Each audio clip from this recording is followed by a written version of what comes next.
You know, the world's climate scientists tell us that the highest safe level of emissions would be around 350 parts per million of carbon dioxide and greenhouse gases in the atmosphere. We're already at 400. They tell us that the sort of safest we could hope to do without having perilous implications as far as drought, famine, human conflict, major species extinction would be about a 2 degrees Celsius increase in temperature. We're rapidly approaching that, and with all the built-in carbon dioxide that's already in the atmosphere, we're easily going to exceed that. So on our watch, we are facing the next major extinction of species on the Earth that we haven't seen since the time of the dinosaurs disappearing. You know, when whole countries go underwater because of sea level rise, when whole countries find that there's so much drought that they can't feed their population, and as a result they need to desperately migrate to another country or invade another country. I mean, we're going to have climate wars in the future. And what about livestock and animal agriculture? Well, what about it? I mean,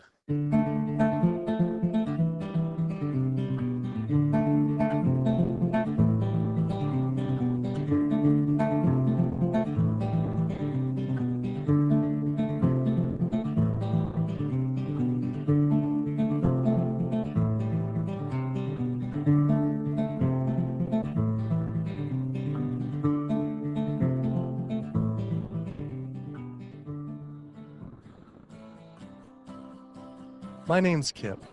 This is me. I had a cliche US American childhood. My mom was a teacher, my dad was in the military, and I have one sister. I played all the sports growing up, but I always loved the outdoors and camping. Life was simple, not a care in the world. And then this guy showed up. Like so many of us, I saw his film An Inconvenient Truth about the impacts of global warming, and it scared the emojis out of me. In Al Gore's film, he describes how our Earth is in peril. Climate change stands to affect all life on this planet. From monster storms, raging wildfires, record droughts, ice caps melting, acidification of the oceans, to entire countries going underwater. That could all be caused by humans' demands on the Earth. With scientists warning unless we take drastic measures to correct our environmental footprint, our time on this planet may be limited to only 50 more years. I wanted to do everything I could to help. I made up my mind right then and there to change how I lived and to do whatever I possibly could to find a way for all of us to live together, in balance with the planet sustainably forever. I started to do all the things Al told us to do. I became an OCE, Obsessive Compulsive Environmentalist. I separated the trash and recycling. I composted, changed all the light bulbs, took short showers, turned the water off when I brushed my teeth, turned off lights when leaving a room, and rode my bike instead of driving everywhere. But as the years went by, it seemed as if things were getting worse. I had to wonder, with all the continuing ecological crisis facing the planet, even if every single one of us adopted these conservation habits, was this really going to be enough to save the world? It just seemed that there was something more to the story. I thought I was doing everything I could to help the planet. But then, with one friend's post, everything changed. The post sent me to a report online published by the United Nations stating that cows produce more greenhouse gases than the entire transportation sector. This means that raising cattle produces more greenhouse gases than all cars, trucks, trains, boats, planes combined, 13% compared to 18% for livestock. This is because cows produce a substantial amount of methane from their digestive process. Methane gas from livestock is 25 to 100 times more destructive than carbon dioxide from vehicles. Here I'd been riding my bike everywhere to help reduce emissions, but it turns out there's more to climate change than just fossil fuels. I started doing more research. The UN, along with other agencies, reported that not only did livestock play a major role in global warming, it is also the leading cause of resource consumption and environmental degradation destroying the planet today. How is it possible I wasn't aware of this? I thought this information would be plastered everywhere in the environmental community. I went to the nation's largest environmental organizations' websites, 350.org, Greenpeace, Sierra Club, Climate Reality, Rainforest Action Network, Amazon Watch, and was shocked to see they had virtually nothing on animal agriculture. What was going on? Why would they not have this information on there? It seemed the main focus for many of these groups was natural gas and oil production, with fracking being the latest hot issue due to water usage and contamination. Hydraulic fracturing for natural gas uses an incredible amount of water. A staggering 100 billion gallons of water is used every year in the United States. But when I compared this with animal agriculture, raising livestock just in the US consumes 34 trillion gallons of water. And it turns out the methane emissions from both industries are nearly equal. Living in California, a state plagued by drought and water shortages, water use is a major concern for many of us. The average Californian uses about 1,500 gallons per person per day. About half of that is related to the consumption of meat and dairy products. So meat and dairy products are incredibly water intensive, in part because the animals are using very water intensive grains. That's what they eat. And so all of the water embedded in the grain and that the animal eats essentially is considered part of the virtual water footprint of that product.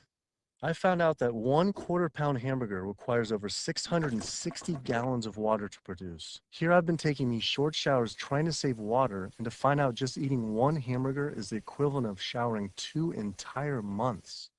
So much attention is given to lowering our home water use, yet domestic water use is only 5% of what is consumed in the US versus 55% for animal agriculture. That's because it takes upwards of 2,500 gallons of water to produce 1 pound of beef.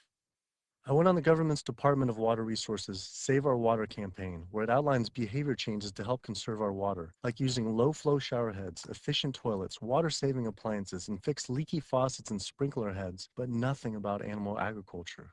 When I added up all the government's recommendations, I was saving 47 gallons a day. But still, that's not even close to the 660 gallons of water for just one burger. I wanted to see if I could somehow talk with the government about this. Just calling to see if we could schedule an interview. Yeah, that would be good. What does your schedule look like this afternoon or tomorrow afternoon? Tomorrow afternoon could be good. For the urban environment, there are a lot of things that can be done. Indoor, using low-flow shower heads, low-flow faucets, efficient toilets, efficient water using appliances. All those are really good areas that can help quite a lot.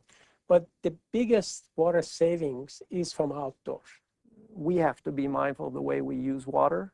We have to use it as efficiently as possible. We have to protect its quality, and we have to be good stewards of the environment that depend on water. And checking the sprinklers. A lot of time we get a lot of leaks and broken sprinklers and things like that that wastes water. And those are the areas that there's a lot of room for conservation. It kept on coming up. A lot was of animal agriculture. Can you comment on that at all, about how much that plays a role in water consumption and pollution?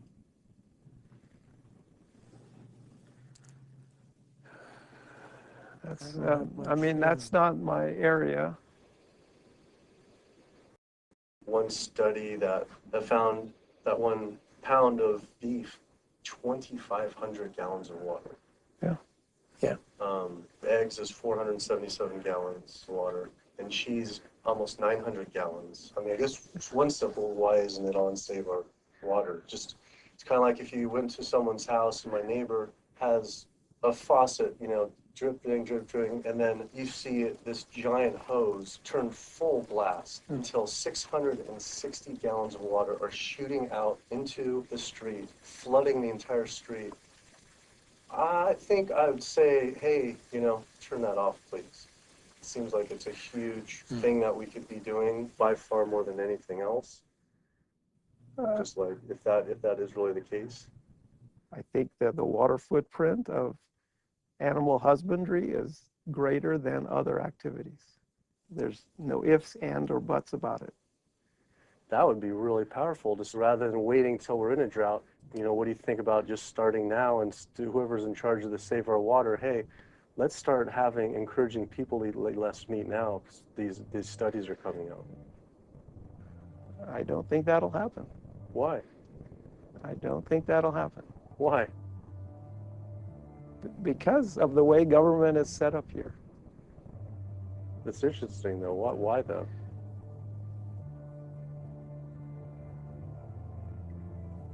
One is water management, and the other one is behavior change. Behavior of taking showers and not watering your lawn and doing all that, that's behavior.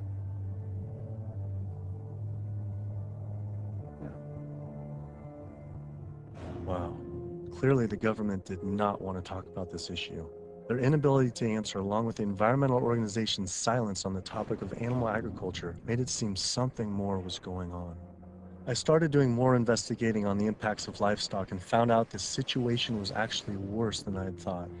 In 2009, 2 advisors from the World Bank released an analysis on human-induced greenhouse gases, finding that animal agriculture was responsible not for 18%, as the UN stated, but was actually 51% of all greenhouse gases. 51%. Yet all we hear about is burning fossil fuels. This devastating figure is due to clear-cutting rainforests for grazing, respiration, and all the waste animals produced.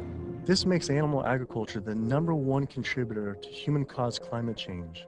But not only that, I found out raising animals for food consumes 1/3 of all the planet's fresh water, occupies up to 45% of the Earth's land, is responsible for up to 91% of Amazon destruction, is a leading cause of species extinction, ocean dead zones, and habitat destruction.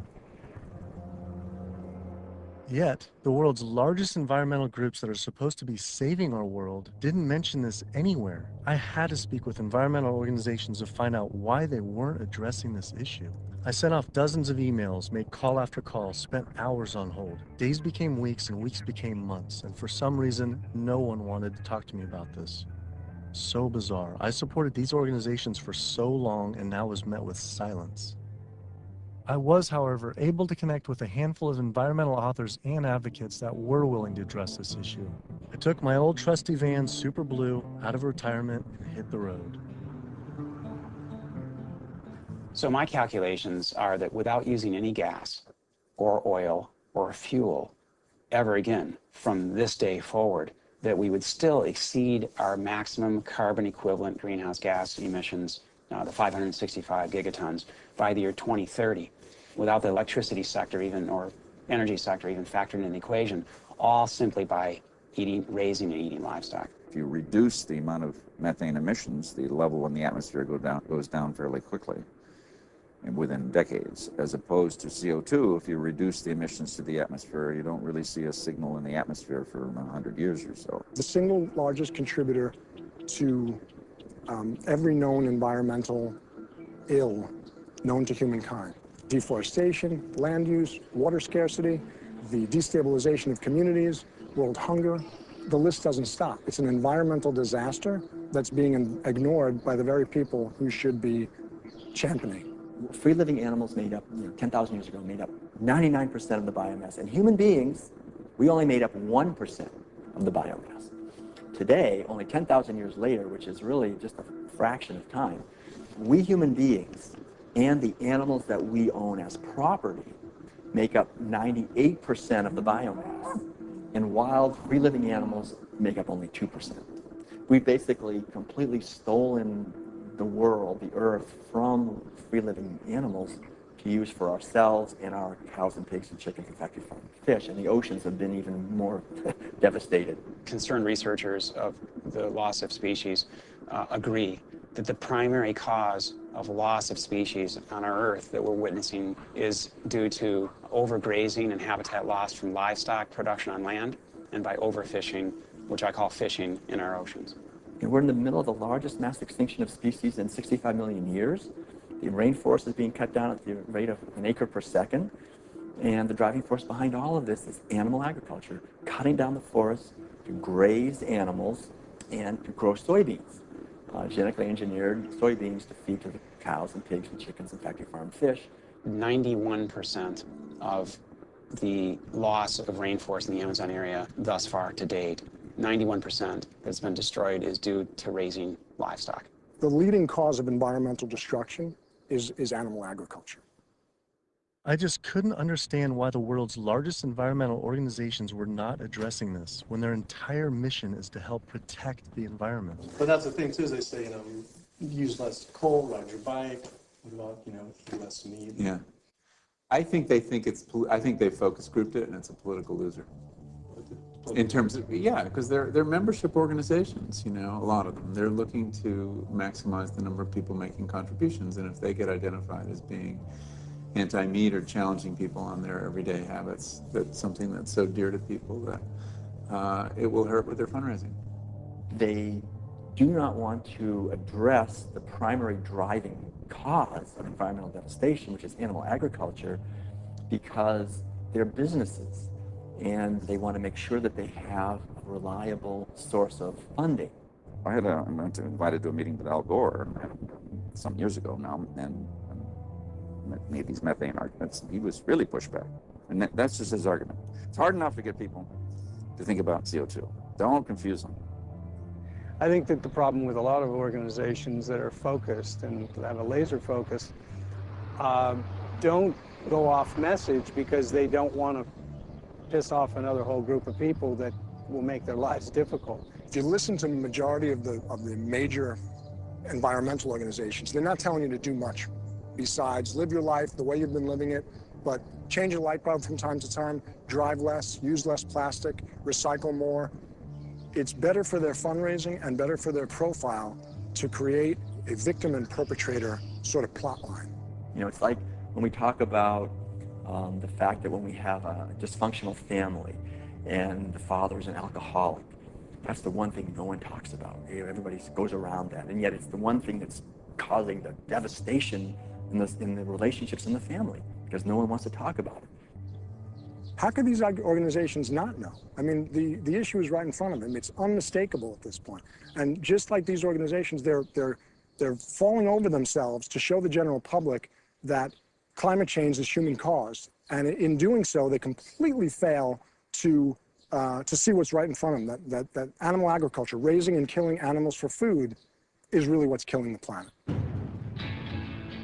That was it. No more emails, no more phone calls. I had enough. I realized if I wanted answers, I would have to go to these organizations' headquarters in person. Hi, how's it going? We're doing a full-length feature documentary, and it's on sustainability and animal agriculture plays a role. And we're seeing if we can talk to David Barr. Yeah. Okay. Do you have an appointment with him? We've been trying for it's almost 2 months, and we haven't even had one receptive email or anything. So we're seeing if we can just set something up. Let me just go. They sent out their PR person instead. She refused to be filmed and told us to turn off the camera, but promised someone from their rainforest, ocean, and climate change departments would all speak with us, finally. Next stop was to give Sierra Club a visit. Turns out they were a bit more receptive to me showing up at their doorstep. Hey, how's it going? With the climate change, what's the leading cause of that? Well, it's basically burning too many fossil fuels.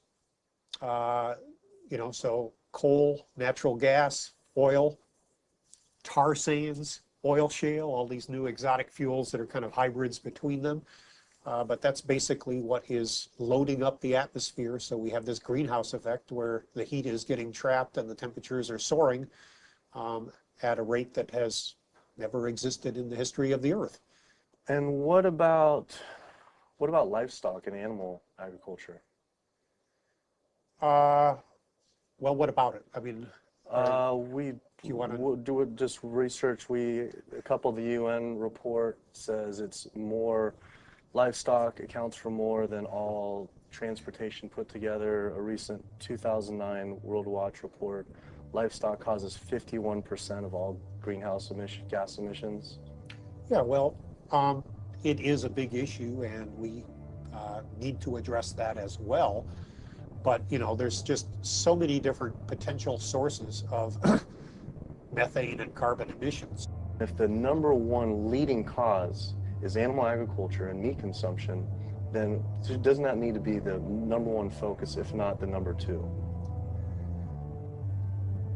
Well, That's your assessment. Our assessment is different. That was bizarre. So Greenpeace got back to me today and said, "It was great to meet with you yesterday.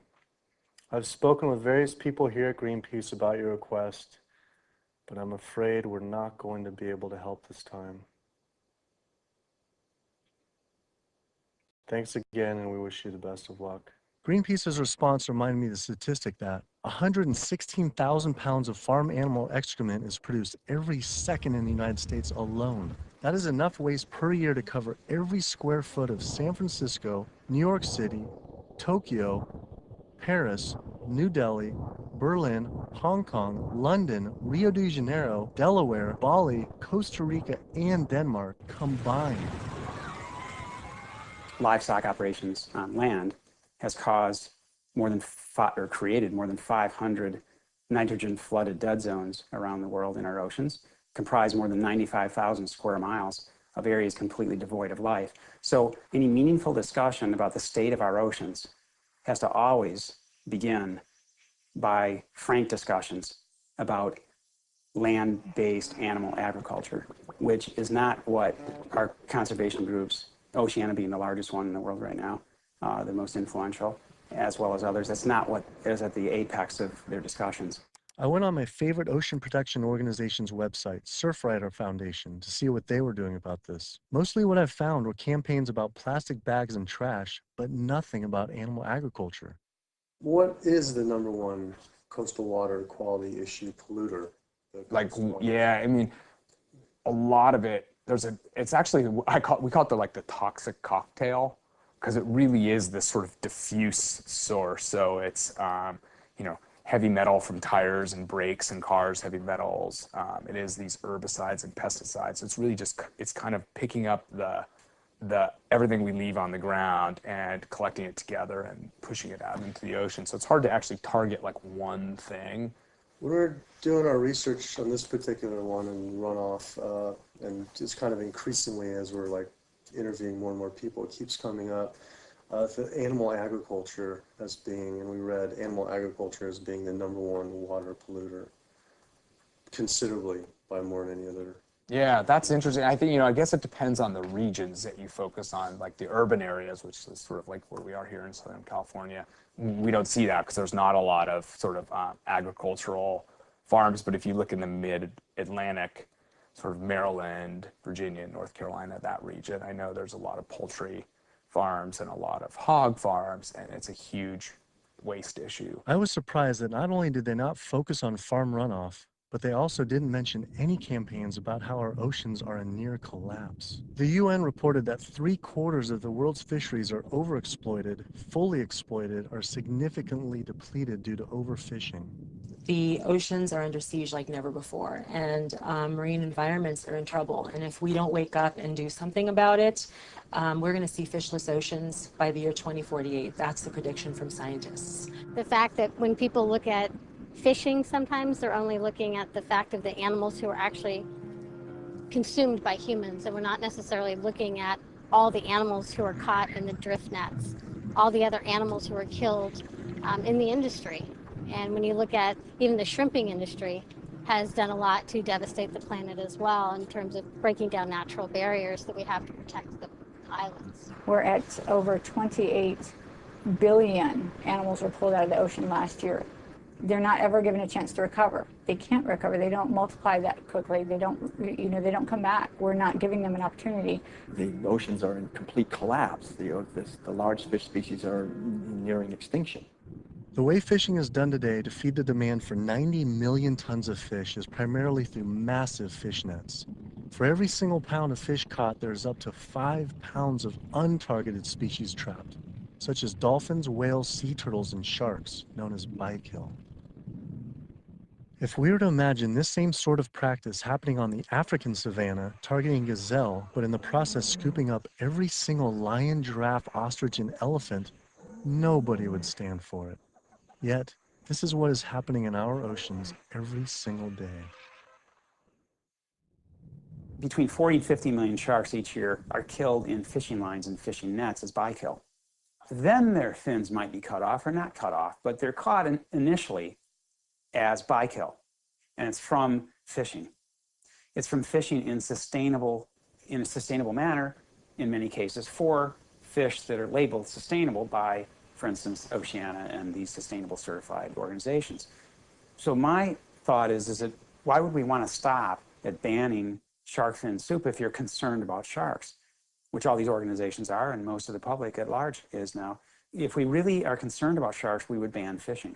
I went on the world's largest ocean conservation group's website, Oceana, to see what they were doing about this. On their site, along with a TED Talk by CEO Andy Sharpless, I was astounded to read they actually recommend that one of the best ways to help fish is to eat fish. With the world's fish population in near collapse, this seems like saying the best way to help endangered pandas is to eat pandas. I couldn't understand how Oceana could say we could remove close to 100 million tons of fish per year, and that could somehow be sustainable and good for our oceans. Many of the species that are nearing extinction have done so, are being ravaged and becoming nearly extinct in a declining fashion and haven't recovered on the watch of Oceana and on the watch of Marine Stewardship Council, and very much on the watch of Monterey Bay Aquarium Seafood Watch, which, I mentioned in one of my lectures. That's, they're aptly named because that's what they're doing. They're sort of watching this happen instead of, aggressively halting it. I mean, according to the United Nations Food and Agriculture Organization, roughly 3/4 of all the fisheries out there are either fully exploited or overexploited. So there's really not a whole lot of fish stocks out there that you might consider at healthy levels for the ecosystem. Watching Andy's TED Talk gave about feeding the world. In 1988, fish catch, as you mentioned, peaked at 85 million tons. How is it possible that we can sustainably catch 100 million tons by 2050, regardless if it's in a farm or if it's in the ocean? If for every pound of fish you're taking out, you're essentially taking out 5 pounds of wild fish, no matter whether it's a pond or it's in the ocean. How can that be sustainable?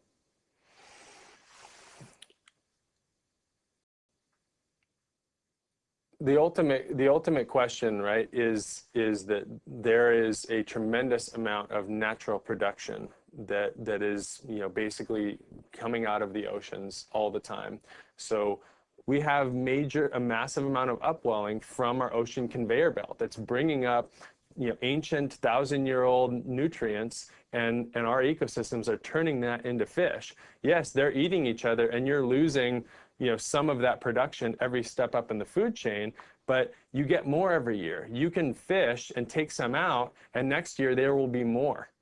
And if we do that right without ultimately hitting the fundamental driver, it's sort of like living off the interest, right? As long as you don't bring your principal down, right, if you're investing in something, as long as you're not hitting into that principal and your principal remains high, you could potentially live off the interest forever. And that's the basic idea with fish. With our population right now, what we're doing is if it's 75% depleted, the fishery is now depleted.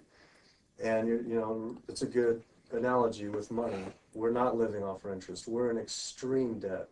And if our population who's trying to live as a family on the same amount of money, and it's increasing 35% to 9 billion people, right. Isn't it just, hey, we got to stop spending money? Yeah. We need to stop eating fish. Well, if you could bring the principle back. Fishing of any type is depleting not only the species, but you get into this serial depletion where one fish species will be minimized, and the fishing industry for that fishery will move on to the next species. And it's called serial depletion, aptly named. And in the process, so the fish are being lost, not only the species is being lost, but the next in line is being lost, and then the mechanism is still extremely destructive. So they're losing the fish species, but it needs to be kept in mind they're also destroying habitat. I think they came up with this term, sustainable fishing, to make ourselves feel good about eating fish and continuing to take fish out of the oceans, when in fact, really, it's Sea Shepherd's position that there is no such thing as sustainable fishing. Seafood is not a protein source for a sustainable protein source for the feeding of the planet, for the people on the planet. It's just not. People don't want to hear it because that makes them feel like they have to take action. They have to stop doing something, and a lot of people don't want to, and people don't want to, they don't want to put it out there because it's uncomfortable. They don't want to propose to tell people what to do, but we're at a point where we all have to be cognizant and we have to realize we have to take an action. Our founder, Captain Watson, likes to say, if the oceans die, we die. That's not a tagline, that's the truth. Perhaps the only other ecosystem that is being destroyed at such a rapid rate are the world's rainforests. Our global rainforests are essentially the planet's lungs. They breathe in CO2 and exhale oxygen. An acre of rainforest is cleared every second, and the leading cause is to graze animals and grow their feed crops. That is essentially an entire football field cleared every single second. And it is estimated that every day, close to 100 plant, animal, and insect species are lost due to rainforest destruction.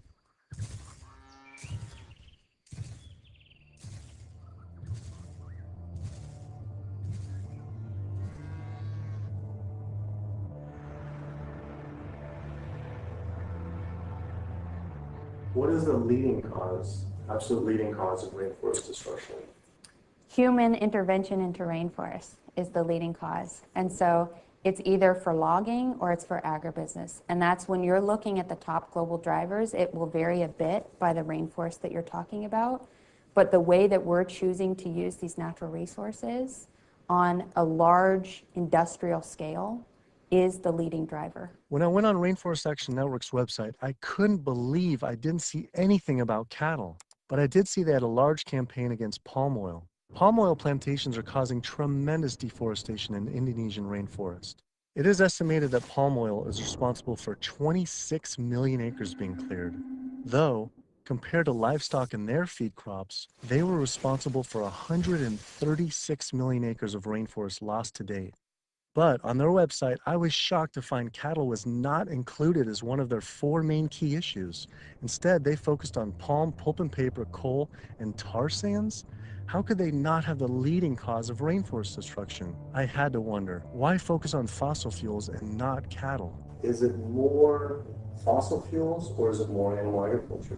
I don't know why we would ever do a one or the other. I'm just wondering, what more is it? I don't necessarily know what it is. Could the executive director of one of the world's largest rainforest protection groups honestly not know what was going on? Or even worse, were they hiding it on purpose? And if so, why? I immediately went to Amazon Watch to see if they would say what the leading cause of rainforest destruction truly is. The most biologically and culturally diverse place on the planet is under massive attack right now. The Amazon rainforest itself could be gone in the matter of the next 10 years. What is the leading cause of rainforest destruction? The leading cause of rainforest destruction, I would say, well, just to put it into the context of what Amazon Watch works on, you know, there's many drivers of deforestation, as we call them. Many different reasons and ways that the rainforests are destroyed.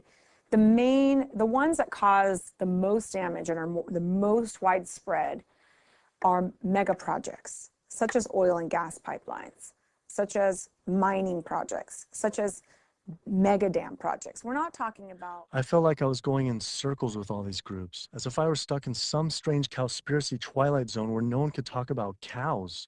I couldn't believe these organizations just wouldn't say what the leading cause of rainforest destruction truly is. I had to ask one more time. It's hard to say what is the leading cause of deforestation of the Amazon because they're all destructive: oil and gas, mining, dams, agriculture. But in terms of land use, in terms of the amount of land that is destroyed by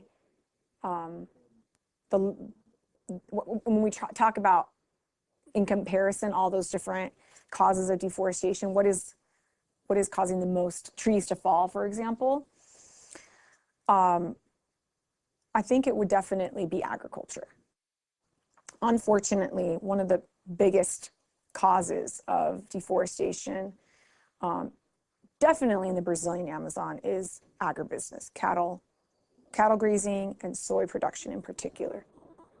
This is really what's going on. Why do you think that's like no Greenpeace or no one's really saying the whole story? The whole story about one of the main cause of deforestation. And I think you brought up some really good points about why isn't anybody doing anything about this? And I think in Brazil in particular, I think when we look at what happened after the forest code was passed, and people who were standing up against the lobbyists and the interests, the special interests, the cattle industry, the agribusiness industry, what was happening to them? A lot of people who were speaking out got killed. And if you look at, say Carlos, you look at Claudio, there's people who are putting themselves out there and saying, cattle ranching, is destroying the Amazon. A lot of those people were really putting themselves out there. And look at Dorothy Stang, the nun who lived out in Pará, who was killed. A lot of people will speak up. A lot of people just keep their mouths shut because they don't want to be the next one with the bullet to their head. Sister Dorothy Stang was a US-born nun living in the heart of the Brazilian rainforest. Her life's work was to protect the Amazon. She spoke out openly against the destruction of rainforests from cattle ranching for years.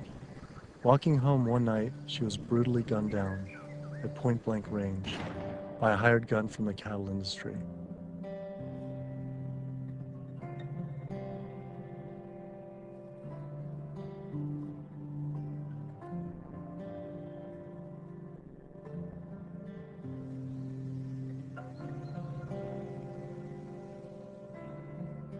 After Greenpeace's initial denial for an interview, I wrote again, begging they reconsider. Greenpeace got back again and said again, I'm afraid we've explored the options here in terms of helping you and are not going to be able to be involved this time. You mentioned you were also speaking to Oceana. I'm sure they'll be able to give you some great quotes about ocean-related issues. Thanks again for thinking of us. Unbelievable. With Greenpeace unwilling to be interviewed, I had to find a different avenue for answers. There's something really fishy going on over there. Fortunately, I found a former Greenpeace board of director who now speaks openly about the industry.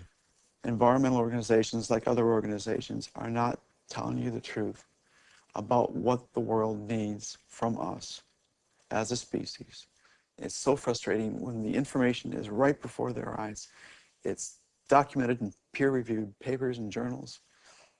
It's there for everybody to see, but the environmental organizations are refusing to act. Nowhere do you find in their policies, and nowhere do you find in the Greenpeace mission that diet is important, that animal agriculture is the problem. They are refusing, like other environmental organizations, to look at the issue. The environmental community is failing us, and they're failing ecosystems. And it's so frustrating to see them do this. NRDC, the Earth's best defense. All right, so here they actually do have a few things on animal agriculture. The leading cause of environmental degradation is too much pollution and too many engines churning too fast in too many places around the globe.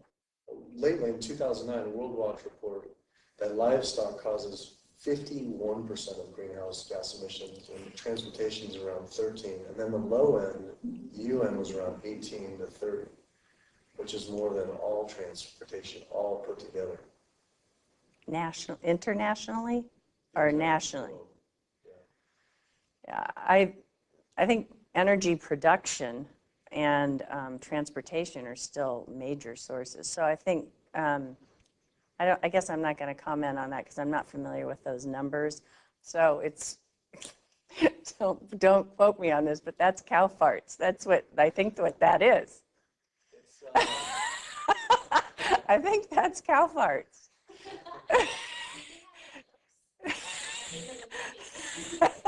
Well, that's part of the story.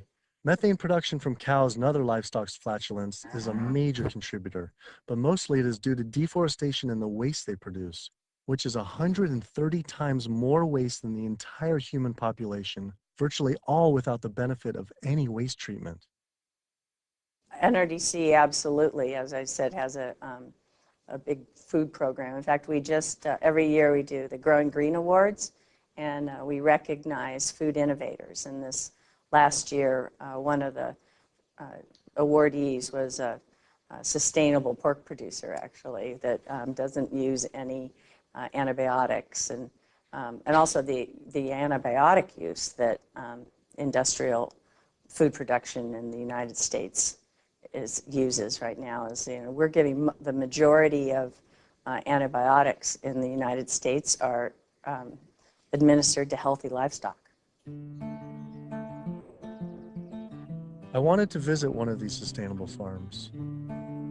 I found the Markegard grass-fed beef farm on the lush, misty California coast.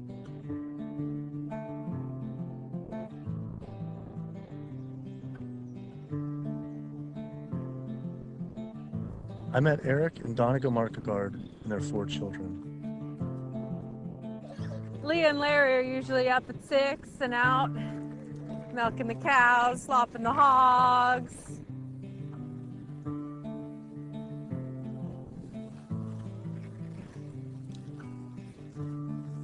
Altogether, we graze about 4,500 acres, and this is our home ranch, and this is 952 acres of that. On average, it's about 1 cow or cow and a calf per every 10 acres. We would produce annually roughly 80,000 pounds of finished plate-ready meat.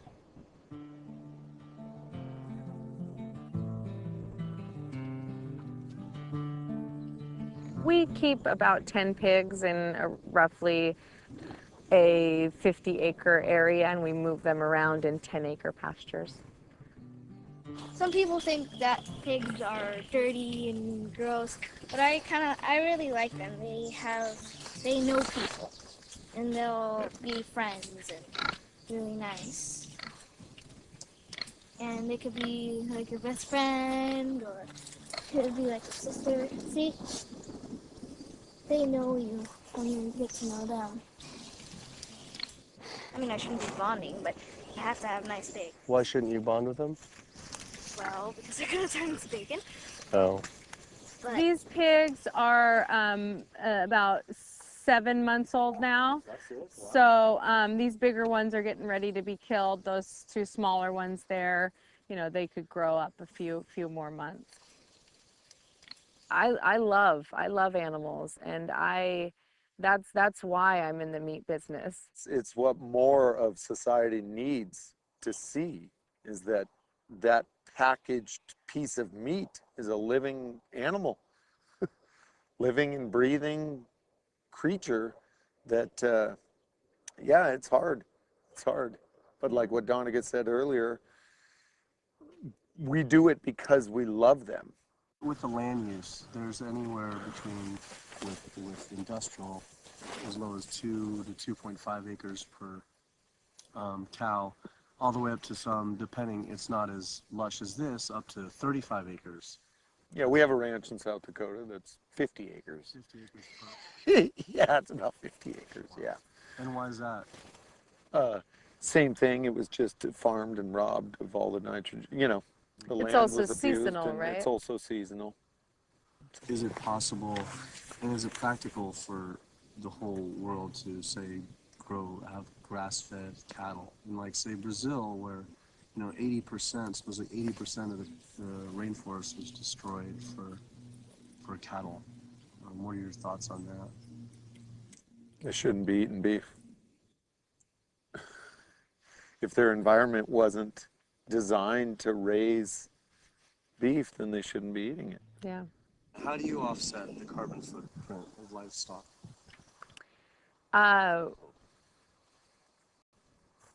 We don't feel like livestock have a carbon footprint. I left there feeling confused. And as far as grass-fed beef not having a carbon footprint, it actually sounded like it could make sense until I added up the numbers on land use and population.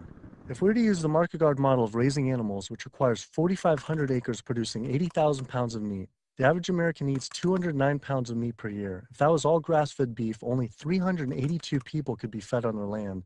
That equates to 11.7 acres per person times 314 million Americans, which equals 3.7 billion acres of grazing land. Unfortunately, there are only 1.9 billion acres in the U.S.'s lower 48 states. Currently, nearly half of all United States land is already dedicated to animal agriculture. If we were to switch over to grass-fed beef, it would require clearing every square inch of the United States, up into Canada, all of Central America, and well into South America. And this is just to feed the United States' demand on meat. But that figure doesn't even take into consideration that much of that land isn't suited to graze livestock. We would have to convert all mountain ranges to grassland, clear ancient forests and national parks to grazing, and demolish every city just to make room to graze cows. Just like Brazil, the United States isn't suited to meet the demands for meat. It takes 23 months for a grass-fed animal to grow to the size and age that it's slaughtered, whereas a grain-fed takes 15 months. So that's an additional 8 months of water use, land use, feed, waste. And in terms of a carbon footprint, it's a huge difference. Turns out, due to land use, grass-fed beef is more unsustainable than even factory farming. I had to come to terms with the fact there was no way to sustainably raise enough animals to feed the world's current demand on meat, and had my doubts on dairy as well. But I did want to talk with a premier organic dairy company to see if they believe their product was sustainable for the world's population. It requires a lot of inputs to produce milk. The feed, the water, the land, it does. And it may not be practical to expect that there can be enough dairy production produced in a sustainable way to feed the entire world. I just don't think that that's necessarily a given. I think it's maybe too much to expect that the world can be fed with dairy in a sustainable way. I don't know the answer, but common sense would say that's a long shot. I was shocked to hear such an honest answer. If this is what the dairy's CEO would say, I wonder what the farmer would claim. Based on their marketing, it seemed their farms were an oasis for cows.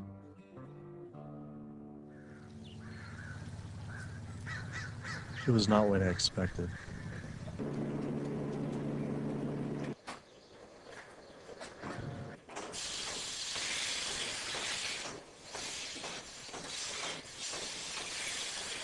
Typically, a cow will eat 140 to 150 pounds of feed a day. 40 to 50 pounds of feed every day. And then she's also going to drink between 30 and 40 gallons of water.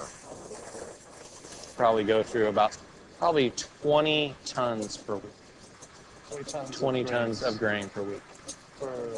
Primarily for our milking cows, so about 250 cows. Yeah, so the biggest part of sustainability to me, the number one thing on the list should be profitability. So how the process completely works from start to finish is the cow needs to have a baby in order to give milk. And so she'll have her baby. That baby's going to stay with the mother for at least 2 days. The babies will go off to our calf raising facility, so they have an individual hutch that they'll be raised in. Since we're a dairy, it's only the girl cows that give us milk. So the boys on typical dairies, they're sold off to beef raising facilities. But we do keep approximately half, and we raise them for 2 years and sell them as organic grass-fed beef. So all dairy cows eventually go to the beef industry? Mm-hmm. At some point in time, she's really going to drop off, and so you have to make a business decision at that point. Are you going to keep investing in her, to give milk, or are you going to sell her off again to another dairy or into the beef industry?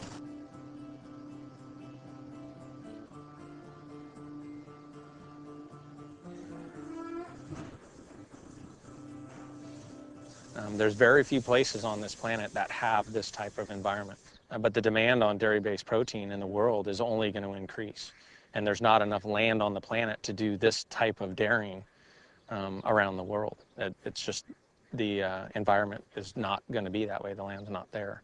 So I guess on a global scale, a conclusion would be dairy is not sustainable. Unless we start digging up houses and putting pastures back. The only way to start digging up houses and development is to have less people. But we only know that population is going to continue to grow. So that means more commercial dairying, I'm sure. Either that or some low demand by the people. Yeah, or some other product's going to take its place. I mean, we see there's all sorts of soy milks and almond milk and a lot of other products that are coming out, and different blends. Where you take juices and proteins, and I think you'll see a lot more of that. He was right. How could cow's milk be sustainable? For when 1 gallon of milk, it takes upwards of 1,000 gallons of water to produce. Doing research on grass-fed livestock, I kept coming across the work of Alan Savory. Almost a third of the planet's land is becoming desert, with a vast majority due to livestock grazing. Savory claims that the best way to reverse this desertification is to actually graze more animals. This reminded me of Oceana saying the best way to help fish is to eat fish. This is the same man during the 1950s working as a research officer for the game department of what is now Zimbabwe, came up with a theory in spite of scientific evidence that actually elephants were the cause of desertification there. And his solution was convincing the government to kill 40,000 elephants. Yet, after 14 years of relentless slaughter, the conditions only got worse. His theory was wrong. The culling finally ended, but not until tens of thousands of elephants and their families were killed. This is not someone I would ever take ecological advice from.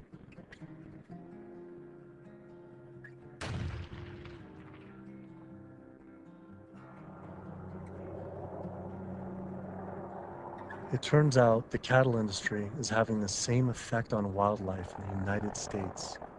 The government has been rounding up horses en masse, and we now have more wild horses and burros in government holding facility, 50,000 wild horses and burros in government holding facilities than we have free on the range. Basically, you have ranchers who get to graze on our public lands for a fraction of the going rate. So they're getting like this huge tax subsidy. It's about 1/15 of the going rate. And what the Bureau of Land Management has to do is say how much forage and water is on the land, and then they divvy it up. They give so much to the cows, so much to wildlife, and so much to the wild horses and burros. And what we see is the lion's share of the forage and water is going to the livestock industry. And then they scapegoat the horses and burros and say, oh, there are too many horses and burros, let's remove them. I always tell people that wild horses and burros are just one of the victims of the management of our public lands for livestock, because we also see the predator killing going on. We know wolves are now being targeted by ranchers to get rid of wolves. USDA has aircraft, and all they do is aerial gunning of predators. So all a rancher does is call up and say, I've got a coyote here. They'll come over and they'll shoot the coyote, or they'll shoot the mountain lion, or they'll shoot the bobcat. And this is all for ranching. In Washington State, after cattle were found to be attacked on public lands where they were grazing under permit, Washington State decided to kill the entire wedge pack of wolves. And those wolves were not introduced. They had in-migrated from Canada, but they're no longer there. It starts at the local level with the Bureau of Land Management, but then it goes all the way to Congress. And we see Congress, sitting there willing to allow this type of mismanagement of our public lands to continue. It is the insistence of and the lobbying power of the animal agriculture industry that continues to see wolves killed, continues to see an insistence that predators be maintained at a low level that does not benefit ecosystems. I've seen so many pieces of land, I've looked at so many environmental assessments from the Bureau of Land Management where they say the rangelands are not meeting standards. And they say straight up, livestock grazing is a cause for not meeting range standards, and yet they will continue to allow livestock grazing. They're at the very core of making sure that cougars are treed by hounds, and that wolf packs are run down, and that hunting seasons are opened up year-round, and that traps are set so that they can suffer. If anyone cares about wild horses and wildlife and public lands and the environment, you can't ignore the livestock, the impact, the negative impact that livestock raising is having on our public lands in the West. I've added up the costs of animal food production that the producers don't actually bear themselves. These are the hidden costs or the externalized costs that they impose on society. And those are in categories like healthcare, environmental damage, subsidies, damage to fisheries, and even cruelty. If you take those externalized costs, which are about $414 billion, if the meat and dairy industries were required to internalize those costs, if they had to bear those costs themselves, the costs of the retail prices of meat and dairy would skyrocket. So a $5 carton of eggs would go to $13. A $4 Big Mac would go to $11. The problem with these externalized costs being imposed on society is that whether you eat meat or not, whether you're an omnivore or an herbivore, you are paying part of the costs of somebody else's consumption. So that when somebody goes into a McDonald's and buys a Big Mac for $4, there's another $7 of costs that's imposed on society. I'm paying that. You're paying that, whether you eat meat or not. When you really look at who's benefiting and who's lobbied for this system of agriculture, it's the largest food producers in the country and the largest meat producers. And once they become so large and wealthy, then they can dictate the federal policies around producing food because they have so much political power. Was this why Al Gore, even during his vice presidency, never addressed the issue of animal agriculture and failed to talk about it in his film, An Inconvenient Truth, or his organization, the Climate Reality Project? Was this truth just too inconvenient for even him? I felt let down by the man who inspired me on this entire path. I knew I needed to talk to an animal agriculture lobby group to see what they had to say. If they could silence the government, are they influencing and possibly have connections to these environmental groups as well? Animal Agriculture Alliance, one of the biggest livestock lobby groups in America, has agreed to an interview. Greenpeace won't give us an interview, but Animal Agriculture Alliance has agreed to an interview.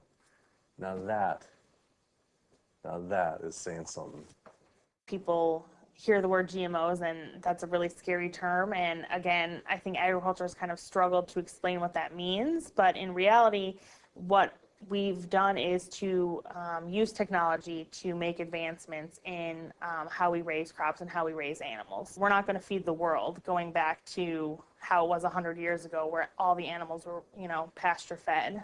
We didn't just move animals inside and just implement these large vertically integrated systems because of sustainability. It certainly reduces the environmental impact while improving animal well-being and food safety. So they're saying that animals like it just as much being inside, say the chickens and the cows like being just as much inside as pasture grass-fed? In a lot of cases, it's been a significant improvement in their well-being, just in terms of the amount of care they can get, individualized care. Does the meat and dairy industry ever support or donate to environmental nonprofits? I don't know that I would want to comment on that.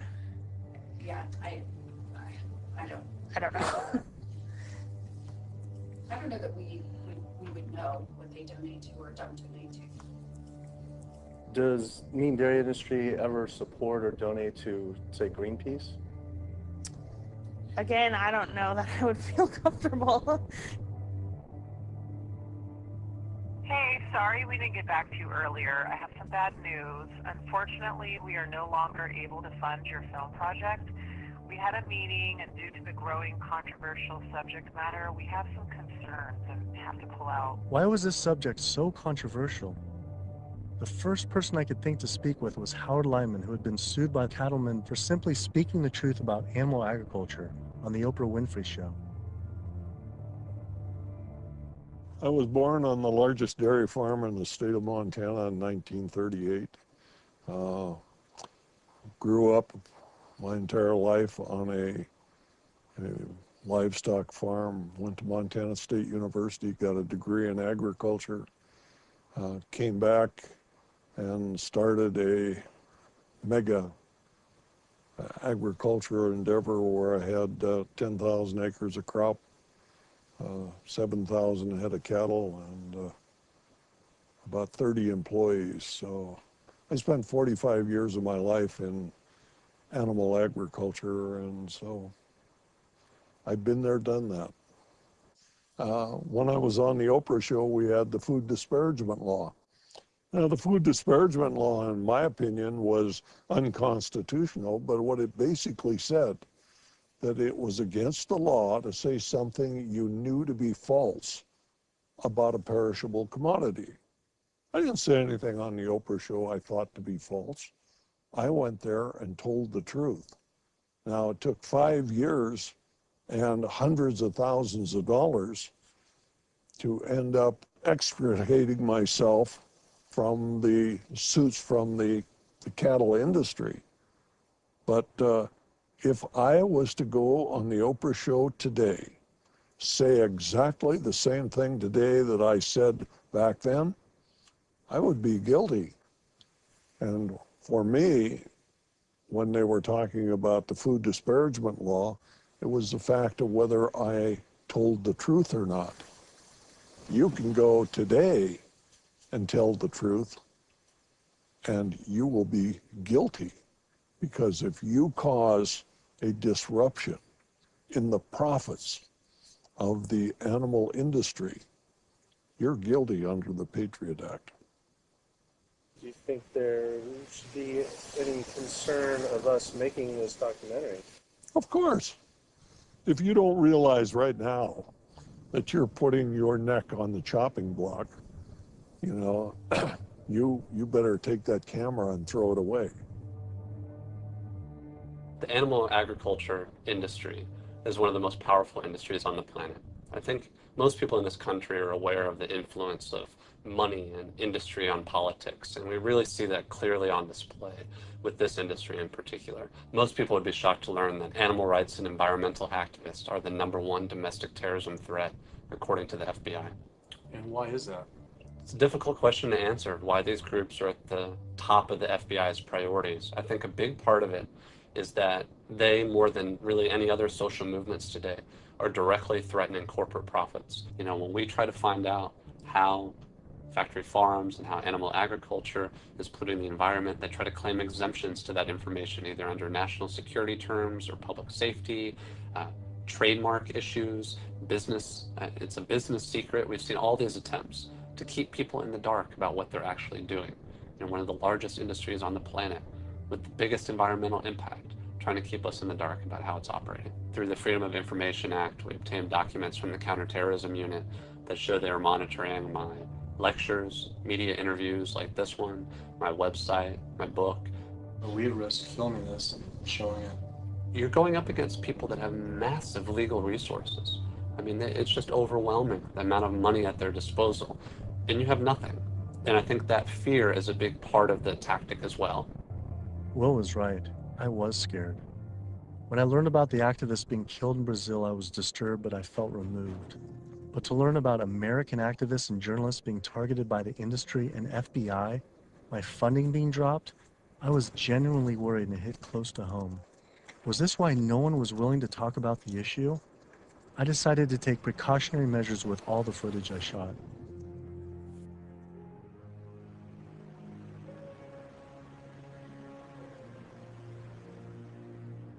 I was beyond frightened to imagine what could possibly happen if I pursued this subject any further. It seemed the only decision to make was to put down the cameras and walk away.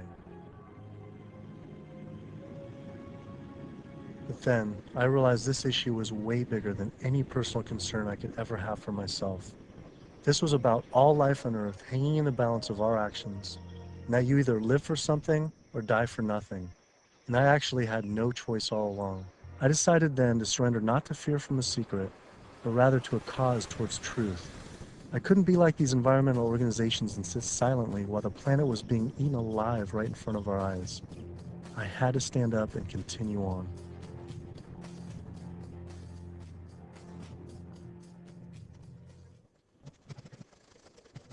Some people would say the problem isn't really animal agriculture, but actually human overpopulation.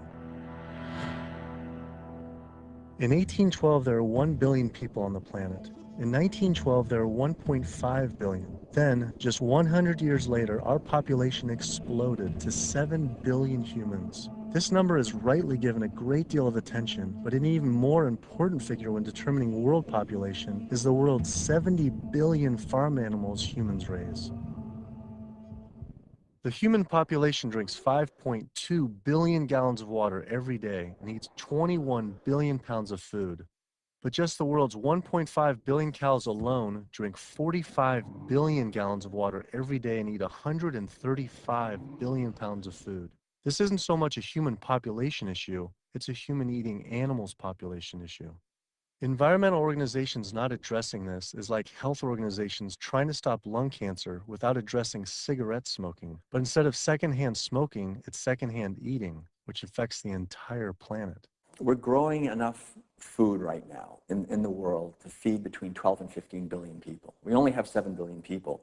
We have roughly 1 billion people starving every single day. Worldwide, 50% of the grain and legumes that we're growing, we're feeding to animals.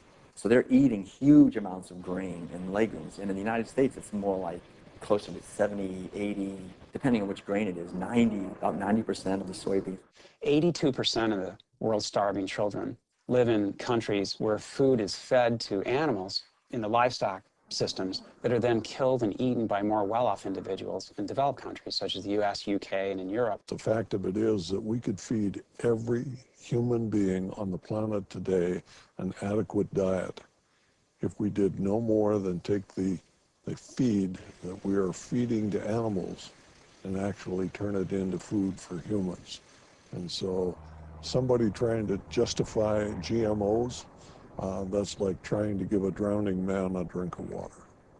You can produce, on average, 15 times more protein from plant-based sources than from meat on any given area of land, whether it's using the same type of land, whether it's a very fertile area in one area of the world or it's an area that's depleted. If we would reduce the amount of meat we're eating and dairy and eggs, we could allow all these monocropped fields of genetically engineered corn and soybeans to revert back to forest again, to be habitat for animals.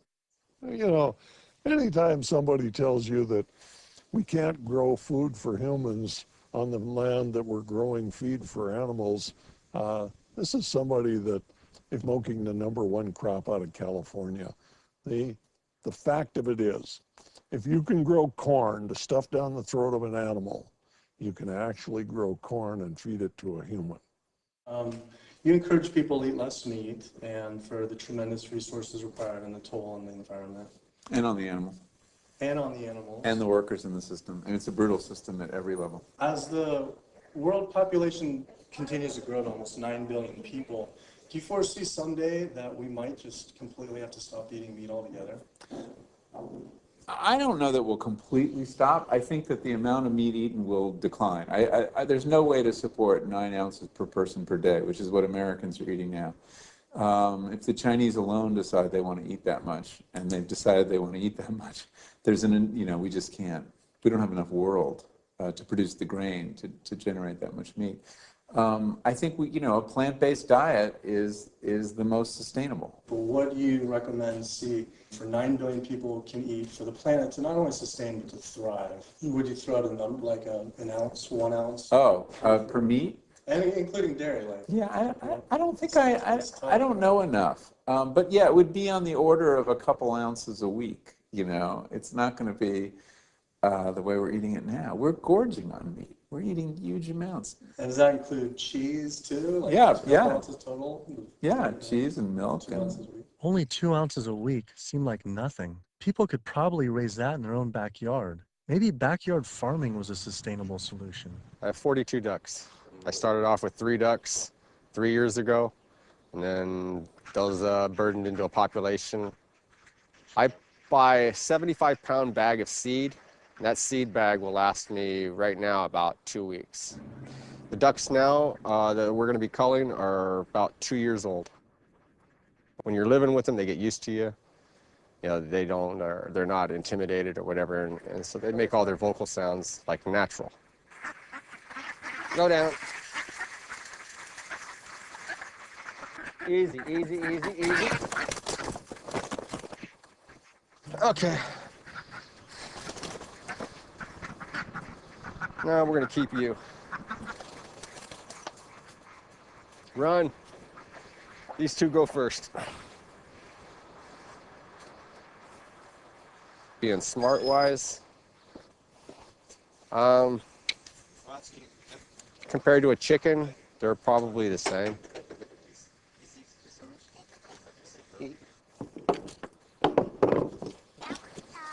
Yeah, he is.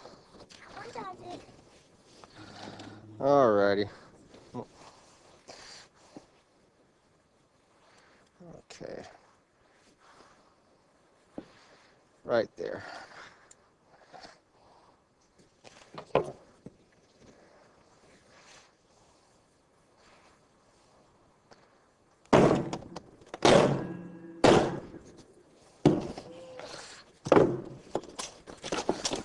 That's going to be a little gruesome.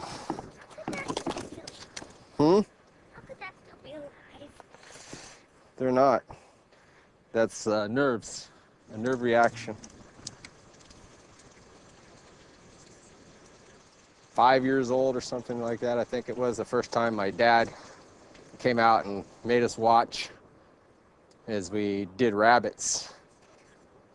And we'd raise probably a couple dozen rabbits each year. And then we would take those rabbits and skin them and clean them up and keep them for food. As a young kid, I was kind of,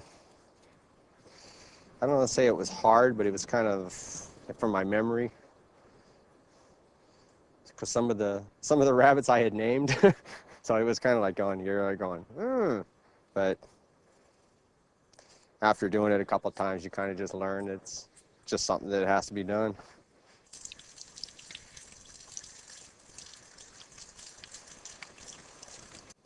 Not the fingers. I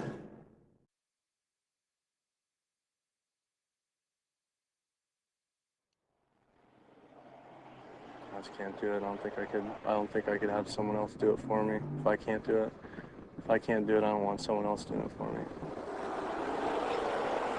And then sustainability, for sustainability, 75 pounds is 2 pounds per, so it's a pound per week per duck. 52 weeks, 110, so it's 110 pounds of food for 1 to 1.5 pound of meat. So on the sustainability issue, it's 100 to 1. And that grain gets, who knows where that grain comes from. But I mean, when it gets to this point, it's not even about sustainability. It was just, I don't feel real good inside. First time I've ever seen that. So, kind of, yeah. I'd been so caught up in the destruction caused by animal agriculture, I realized I had never truly dwelled on the obvious reality that every one of these animals was killed. It was always a disconnected, abstract fact of eating meat, but when it became personal, face to face, the story changed. I had already scheduled weeks in advance to film another backyard slaughter of a chicken that stopped producing eggs. I didn't know how I was going to possibly go through another slaughter. So I didn't.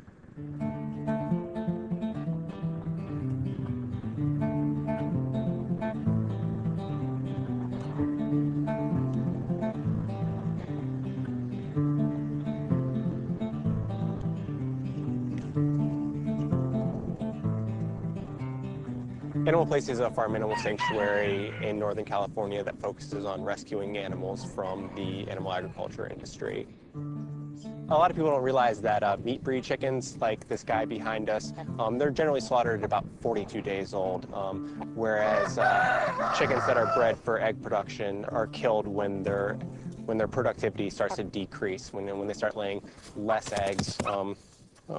And that generally happens about 18 months to 20 months. It doesn't matter if you buy caged eggs from hens on cage-free farms or free-range farms or pasture-based farms. Hi, Carol. It doesn't matter. It turns out there's a successful movement of sustainable animal alternative food producers based right here in California, funded by big names like Bill Gates and Biz Stone.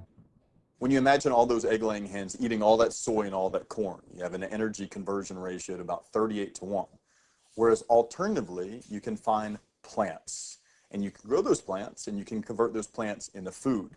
And the energy conversion ratio for the plants that we're using to replace the eggs is about 2:1, compared to 38:1 for eggs. So our explicit goal is to have the maximum amount of impact by creating this new model that makes the global egg industry entirely obsolete.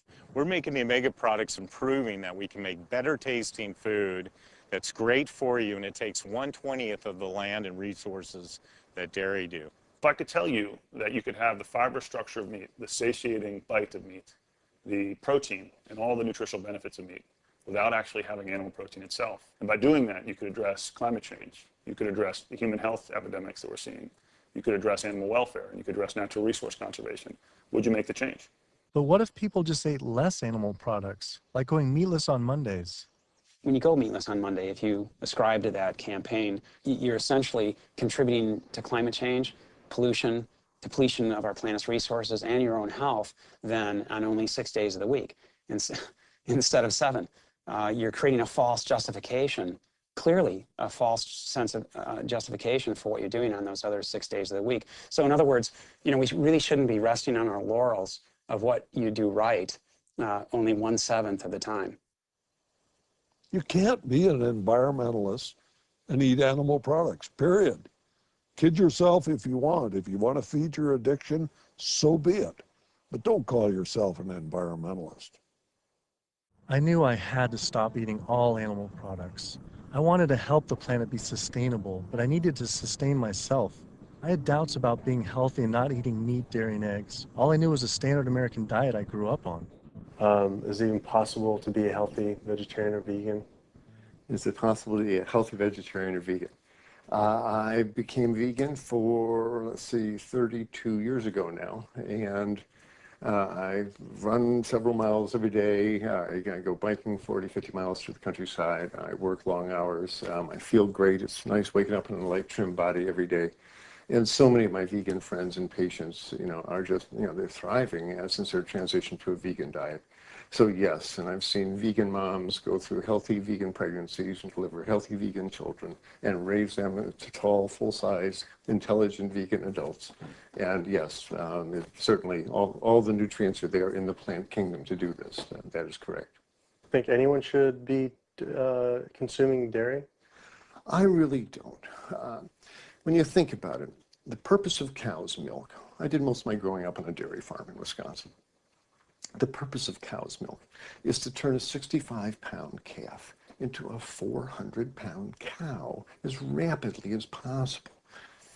Cow's milk is baby calf growth fluid. That's what the stuff is.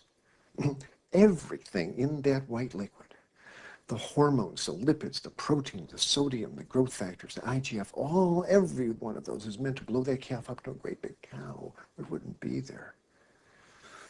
And whether you pour it on your cereal as a liquid, whether you clot it into yogurt, whether you eat it into cheese, whether you freeze it into ice cream, it's baby calf growth fluid. And women eat it, and it stimulates their tissues, and it gives women breast lumps. It makes the uterus get big, and they get fibroids, and they bleed, and they get hysterectomies, and they need mammograms, and gives guys man boobs. Cow's milk is the lactation secretions of a large bovine mammal who just had a baby. It's for baby calves. I tell my patients, go look in the mirror. Do you have big ears? Do you have a tail? Are you a baby calf? If you're not, don't be eating baby calf growth fluid in any level. There's nothing in it people need. It was a relief to hear I didn't have to eat any animal products to be healthy and even thrive. But I still thought you needed animal manure to grow organic agriculture. It turns out there's an entire movement with people growing food without any animal inputs.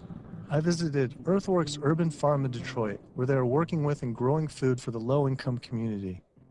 We tend to see ourselves as individuals in a bubble, and forget that we inhabit this land and this earth with other creatures. And so we have to learn how to share more, I guess. Josh here is working on his garden. You'll be surprised what you can do with what seems to be not a lot of space. About a 4x8. Yeah. What's your goal this year? How much do you think you can maximize that? I would push for 100 at least. 100 pounds. Please. That's amazing. So the one full year after this was constructed, we doubled our yield to over 14,000 pounds of food. 14,000 pounds on Yeah. about how many acres? About 2.5.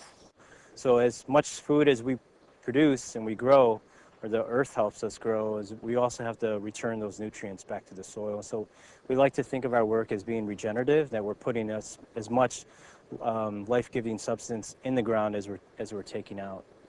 So just kind of healthier and safer to use vegetarian or vegetable composting and stuff. Yeah, that's what we found. But also because it takes less time, it's a lot easier to manage. A lot easier, yeah. Yeah. And the soil's just as rich. No. Yeah, absolutely. Not only is it veganic more compassionate, it's also more efficient. And in a society with this many billions of people, we need to be as efficient as possible. Some people might go back and say, if we embrace this primitive approach of only wild animals everywhere, and we go back to like a hunter-gatherer system, that sounds great. But that was 10 million people on the entire continent. Maybe a little bit more, a little bit less, no one really knows. Today, now, we have what? We have 320 million in the US, 25 million in Canada, another 100 and so many million in Mexico. So North America is up to almost 450 million people. Trying to figure out a way to bring animal agriculture in balance with 450 million hungry people is impossible. This is amazing. I didn't believe it when I first learned it, but 216,000 more people are born to the planet every day. Every day. It's extraordinary. But what's really extraordinary is you need, per day, 34,000 new acres of farmable land. It's not happening.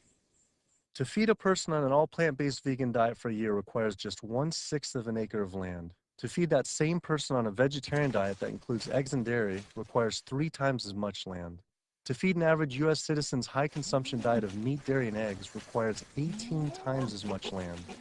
This is because you can produce 37,000 pounds of vegetables on 1.5 acres, but only 375 pounds of meat on that same plot of land. I also learned the comparison doesn't end with land use. A vegan diet produces half as much CO2 as an American omnivore, uses 1/11th the amount of fossil fuels, 1/13th the amount of water, and 1/18th of the amount of land. After adding this all up, I realized I had the choice every single day to save over 1,100 gallons of water, 45 pounds of grain, 30 square feet of forested land, the equivalent of 20 pounds of CO2, and one animal's life every single day.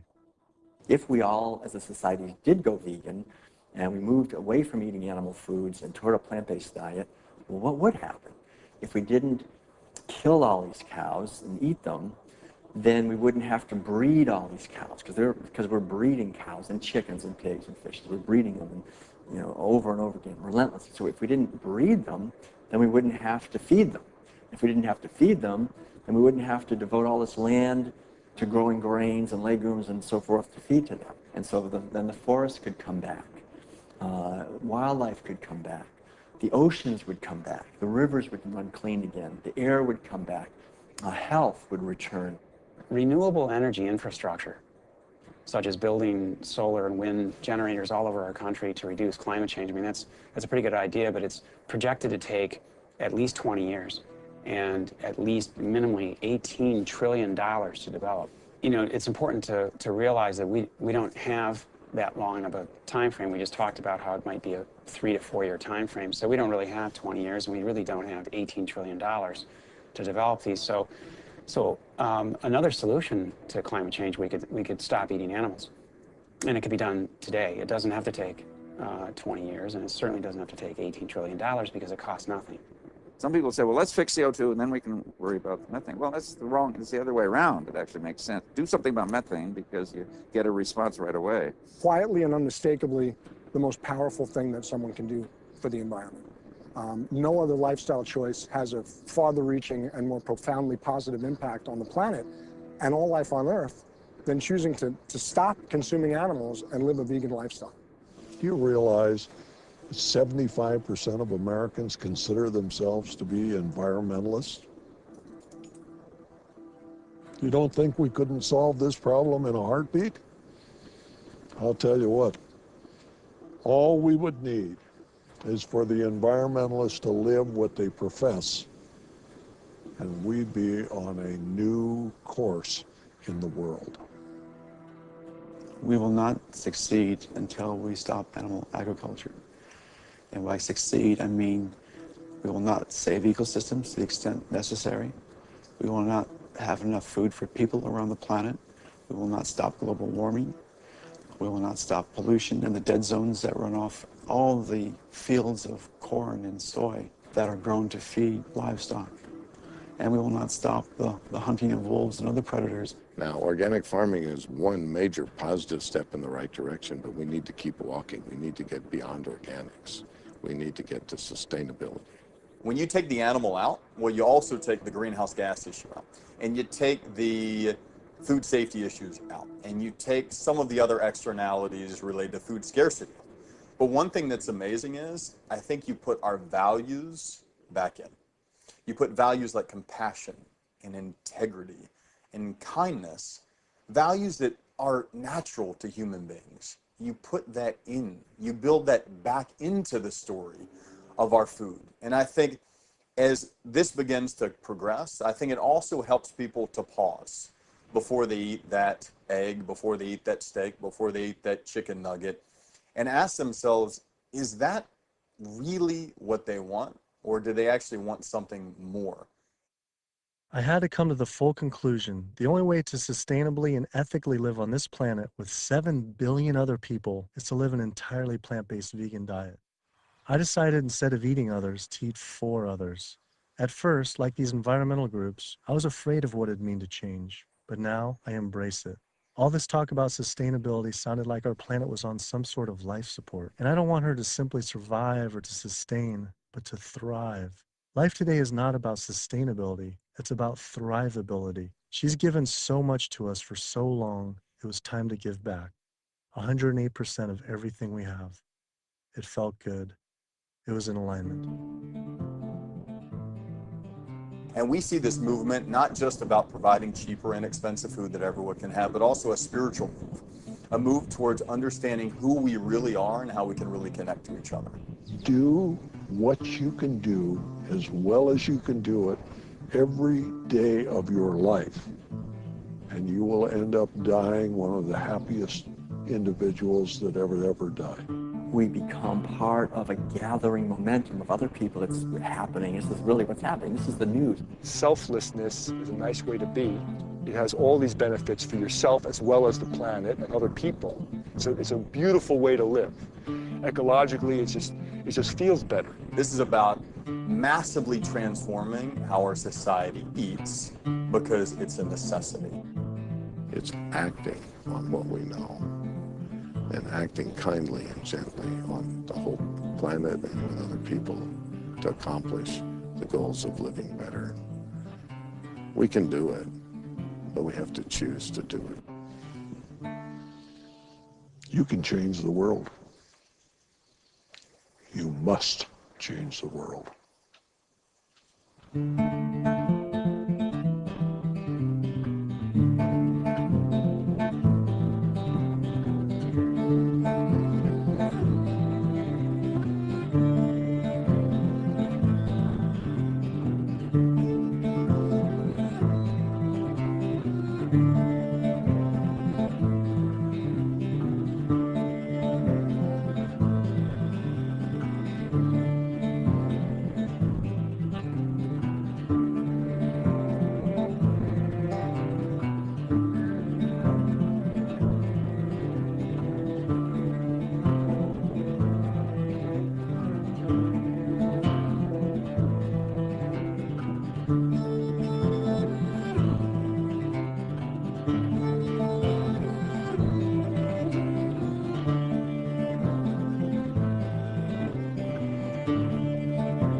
you.